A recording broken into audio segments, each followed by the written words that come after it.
Shabbat Shalom, everyone. Shabbat Shalom, Rabbi Kornberg. You're welcome to have a seat.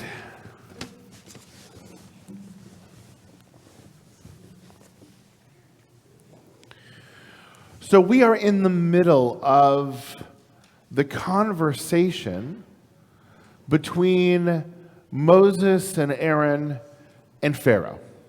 It actually spreads over a couple of parshiot, as do the plagues, right? They're divided over a number of parshiot so that we don't get the entire conversation in one parsha.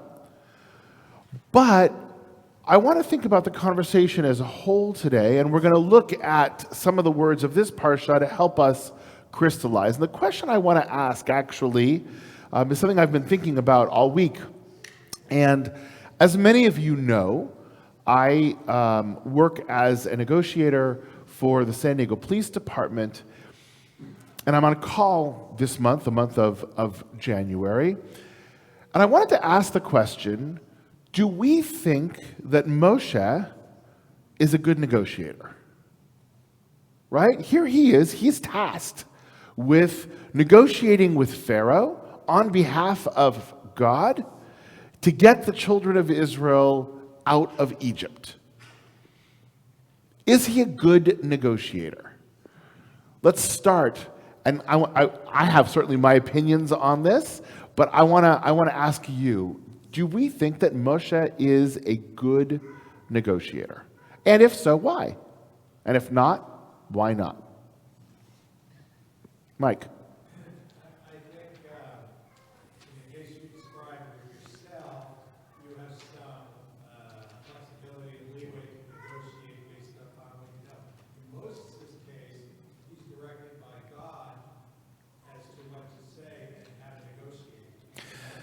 It's really less of a negotiation than kind of carrying forth the word of God to Pharaoh. Okay, so it's actually a really good point, Mike, and let me just repeat it, is what Mike said is that in my case, we have some flexibility. By the way, we don't have a lot of flexibility, right? I mean, we're bound by law, we're bound by what the police are willing to do, we're bound by a lot of different things, right? We're talking to somebody who doesn't want to come down off of a bridge because they don't want to go to jail, but they have a felony warrant. Well, they're going to jail. Right? So we're bound by, we can't say, well, okay, well, you can come down or you won't go to jail, right? So there are limitations for us as well. But what you did say is something interesting, which is that Moshe is really bound by God. It's God who sets the terms of this negotiation. So we might want to ask if we have enough hubris and chutzpah, is God a good negotiator? Right? Because if God is the one who's setting the terms here. But let's keep it to Moses for right now, understanding that Moses is reflecting God. What do we think? Please. Maybe an argument for not so good at negotiating is that he didn't really achieve what he wanted until God forced him to. So maybe an argument for that he's not such a great negotiator is he ultimately didn't achieve what he set out to do until God forced the hand at the end, right? We're going to get back to that. It's a very interesting question, that interplay of all of that, because there's a lot going on with that. Good. Thank you, Vard. Anything else?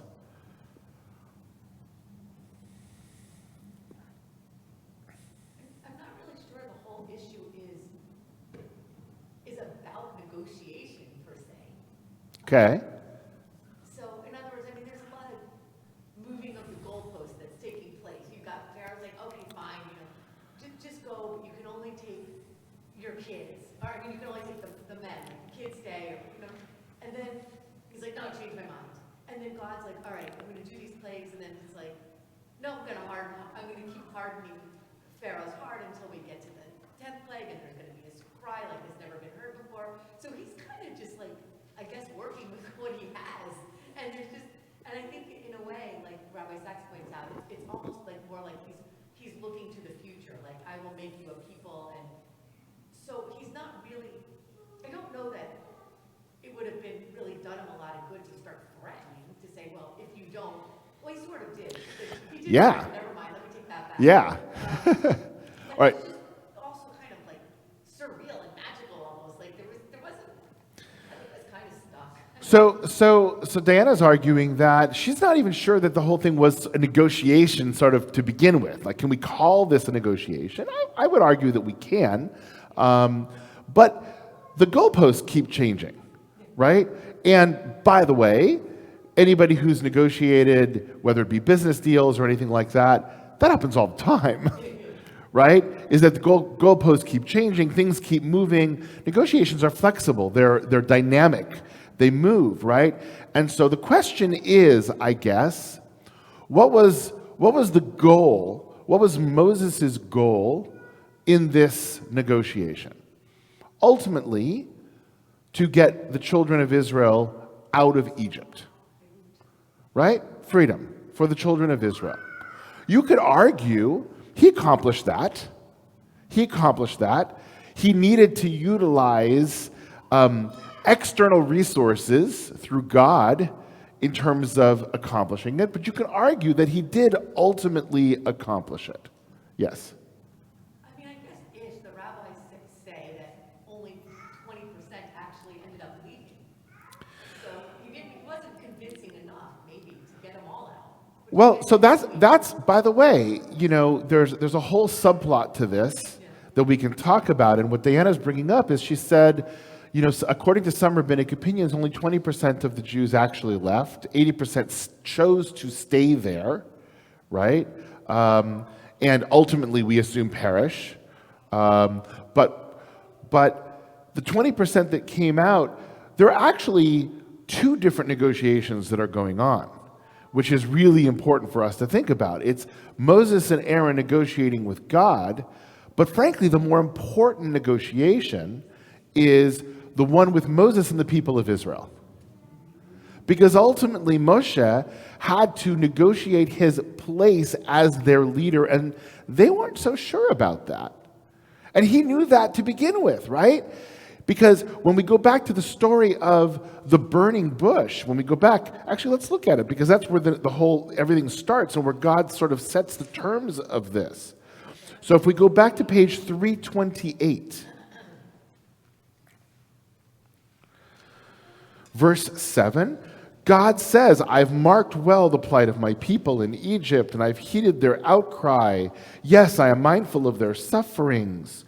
We move down to verse 10, which is the initiation of all of this. Come, therefore, I will send you to Pharaoh, and you shall free my people, the Israelites, from Egypt. Right? That is the task that Moshe has, that God sets.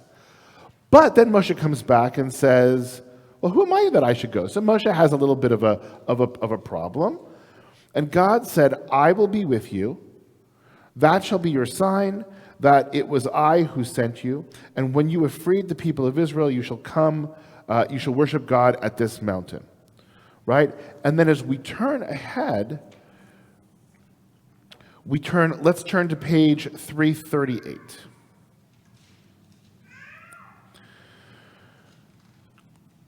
So Moses and Aaron went to Pharaoh. Thus says the Lord, the God of Israel, let my people go that they may celebrate a festival for me in the wilderness. Wait a second. That's not what God said. Right? God said, I want you to free my people. So Moses is taking a little bit of latitude here and saying, well, I know Pharaoh's not going to agree to letting everybody go, but maybe I can convince him to just let us go out and worship God, right? Just get him off of that, intransigent place where he's saying no to everything. And even a little yes may help move it, right? There's a book, if you haven't read it yet, there's a famous book on negotiations, Getting to Yes, right? And what you understand is, when you read that, is that even a little yes helps get things moving. Once somebody starts to say yes in a negotiation, it actually makes it a lot easier because that mental break of, oh, I can't agree to anything that's going on here, I can't say yes to anything, is gone. And now you can start to actually be rational about things, right? And we, as negotiators, use that all the time, right? We know this person isn't going to come off of the bridge, but we say, and we're like hanging over the ledge, that's very, very dangerous. Why don't you just sit down so you don't slip and fall by accident? And if you can get them to say yes to that, now you're starting to make some progress, right? Now it's a matter of coming back over to this side. Then it's a matter of, well, you're cold and you're tired. Can we get you some food? Can we, right? And we're able to then use that. So the first yes, and I think Moshe was actually pretty wise here in saying, I'm not going to ask for everything all at once because I know what the answer to that is going to be. Especially, by the way, when God says, I'm going to harden Pharaoh's heart, which is a whole different piece to all of this. And so he starts with the first yes. Anything else? What else do we notice about this?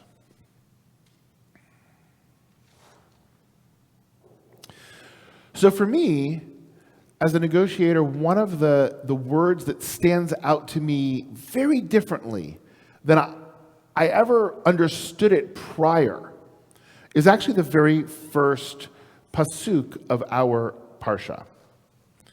So if we go back to, sorry, I just lost the page. I had it here. Page 374. Yes.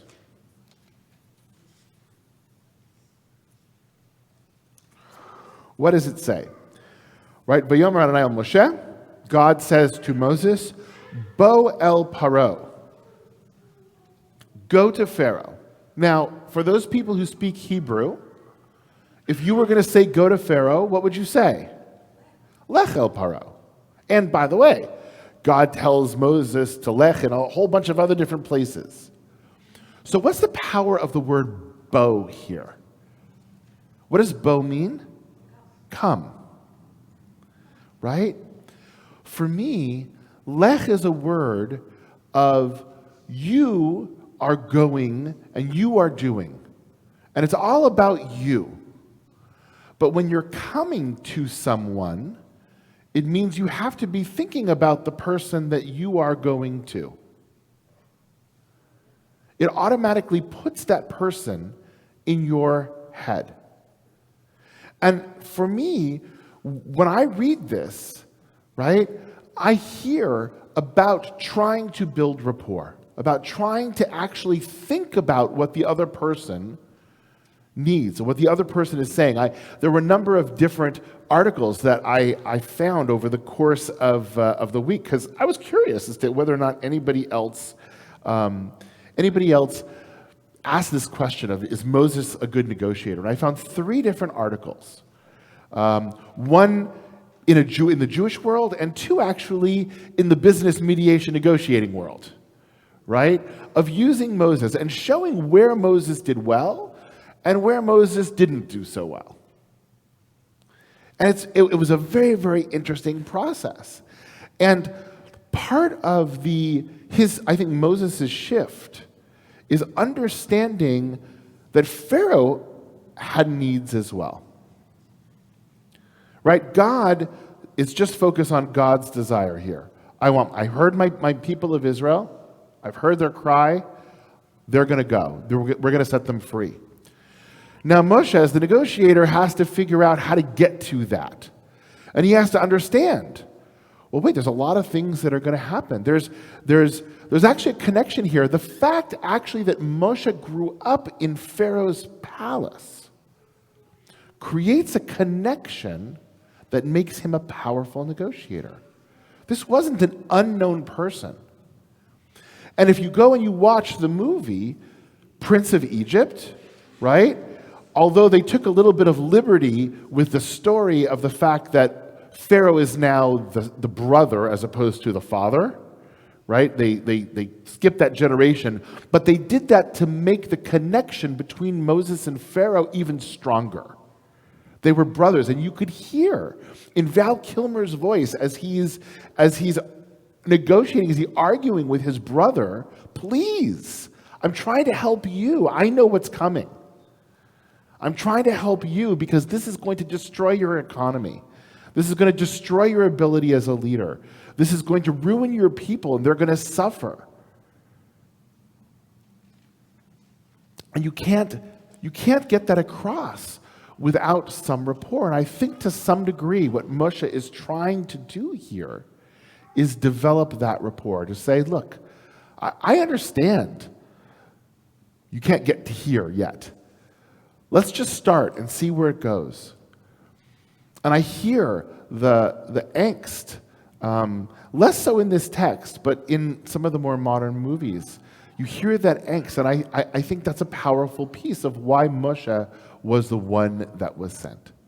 Diana. Something else that's interesting is, like, to Mike's point, he was negotiating through God, so he can say, well, God said this and God said that, and it's almost like he's relaying this message third hand, so that it changes the scope of the negotiation when you're not like necessarily the direct. Yeah. You're the voice of it. Right. It's like, well, who's this God who's telling prove it, And We- it's all this proving stuff. We do that all the time because we don't want to be the adversary, right?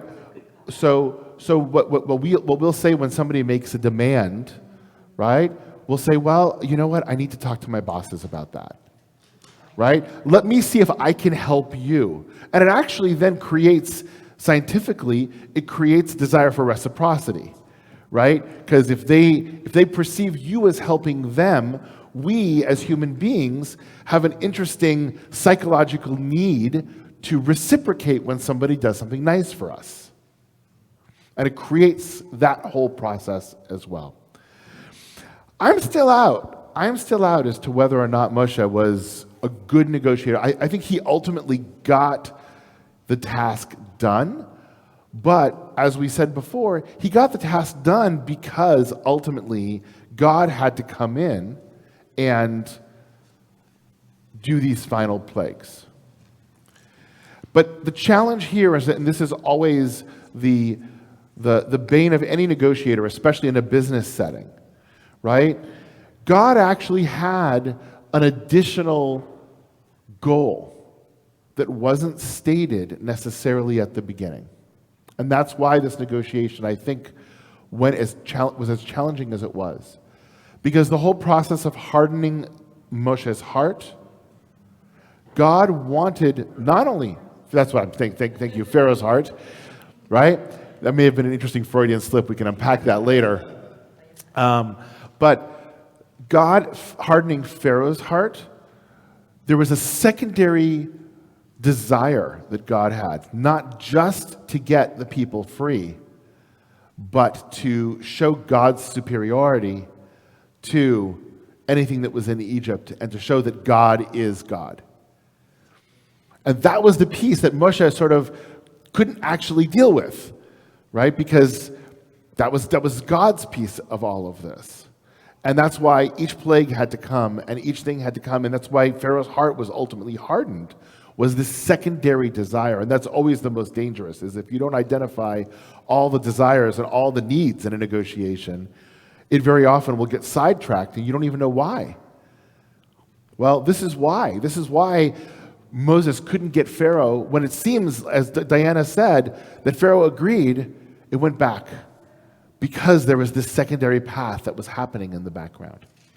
All right, well, something, like I said, I'm just sharing with you sort of where my brain went this week as I looked at this parsha, and a new understanding for me of the word bow. That when you go into this conversation with somebody that might be adversarial, if you're just going with only your stuff, you're not going to be able to have a conversation. But if we're coming and we understand that we have needs, the other person has needs, and now let's try to talk and figure those out, it changes the nature of everything. Shabbat shalom. Shabbat shalom.